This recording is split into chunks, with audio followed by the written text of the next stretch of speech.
Hello all.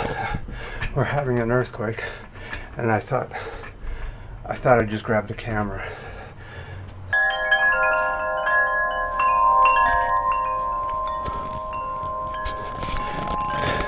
These are the earthquake chimes.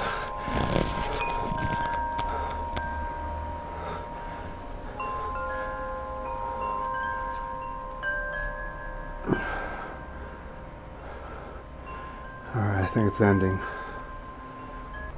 Hello all. Out on a little ride, kind of exploring a little bit here.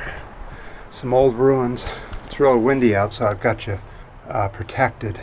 Yeah, we had a large earthquake, a 6, just north of San Francisco, up in the Sonoma-Napa County area, where some of my family lives.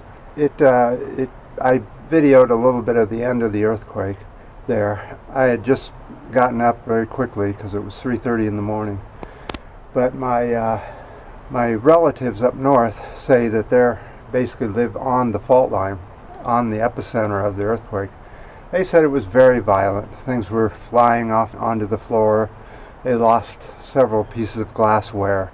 Most people in San Francisco and in this area ready for an earthquake. They glue their stuff down with this putty type stuff, and so nothing goes flying when there's the big one.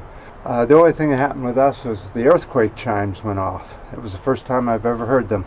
We've had them up since about 2000, and it's taken, well, we wouldn't have heard it until the 89 quake. So a lot of the blame for this earthquake is being put on the drought because of San Francisco losing tons of water weight on the land, and it has evaporated, and so the California is basically wrinkling and kind of moving up, and then parts are moving down, so we're getting these earthquakes.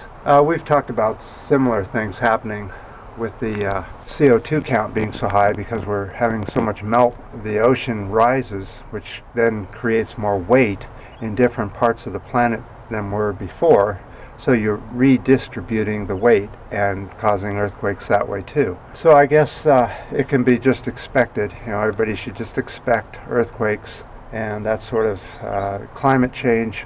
Another big, huge hailstorm was reported in Europe. Also, a gigantic fish die-off over in the UK. Her Queen's government had a large fish die-off. Apparently, this is the second one.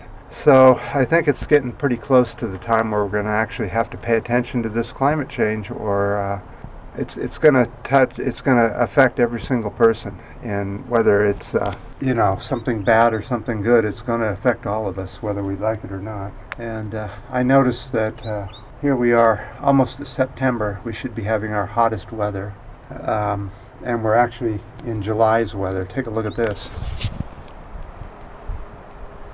As you can see, it's overcast, very windy. I don't know. It looks, the Pacific is looking very disturbed this time of the year. It's usually more peaceful. So maybe this will be the year that the drought here in California will end. It sort of looks like it, but we won't know until we get there. I can't imagine what the weather's going to be like. But we'll keep it short because I'm having trouble uploading, as you know. YouTube is doing something, and I think somebody is coming. So, and I'm way out in the middle of nowhere. I don't want to see anybody coming. So, until next time.